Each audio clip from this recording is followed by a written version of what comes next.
kakak buat semalam ya, buat ketemu teman-teman untuk menyediakan media pembelajarannya. Nah di sini kakak akan membahas mengenai materi pecahan biasa dan pecahan desimal. Kenapa? Biasa dan desimal. Kemarin saya pernah dengar sebelumnya? Belum? Oke, kita belajar sama-sama ya, sedikit-sedikit. Semoga bisa lama-lama menjadi ilmunya lebih bertambah lagi gitu ya.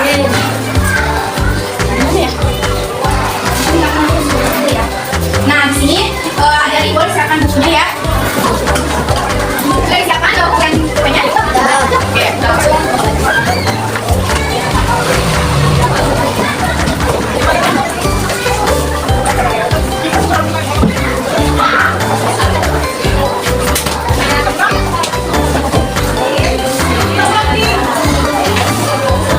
Oke, sebelumnya kakak akan sedikit menjelaskan ya, apa sih pecahan biasa itu. Nah, pecahan biasa ini adalah bentuk pecahan yang ditulis dengan dua bilangan. Misalkan contohnya ada A per B gitu ya, atau 1 per 2 kayak gitu ya. Nah, dua bilangan ini yaitu ada pembilang dan ada juga penyebut ya. Nah, contohnya misalkan A per B. Nah, A ini adalah pembilang. Dan ini B adalah penyebut.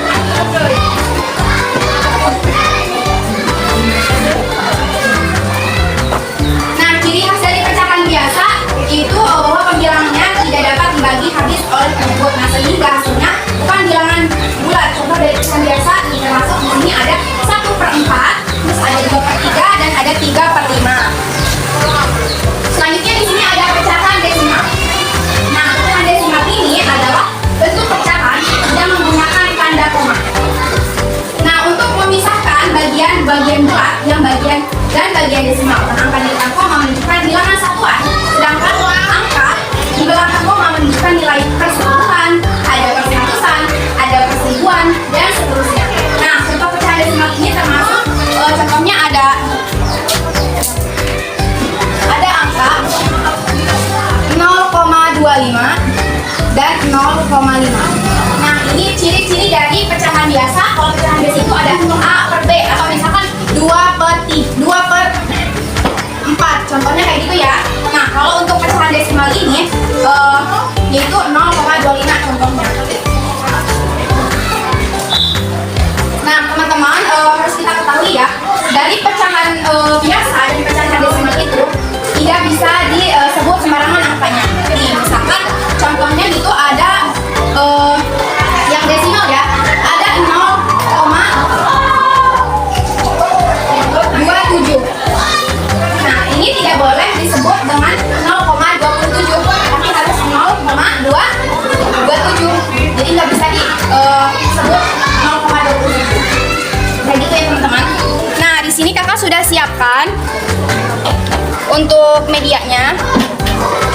Di sini kakak udah siapkan ada 3 contoh pecahan biasa dirubah menjadi pecahan desimal. Nah, kakak mungkin gimana ya sebenarnya?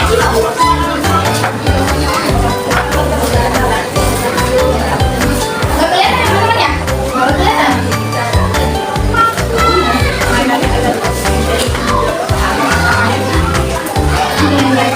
Nah, di sini kakak ada 3 contoh buat pecahan biasa. Kakak simpan di sini ya. Dan ini ada 3 contoh untuk pecahan desimal dirubah menjadi kepecahan biasa.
dapat sa puyo.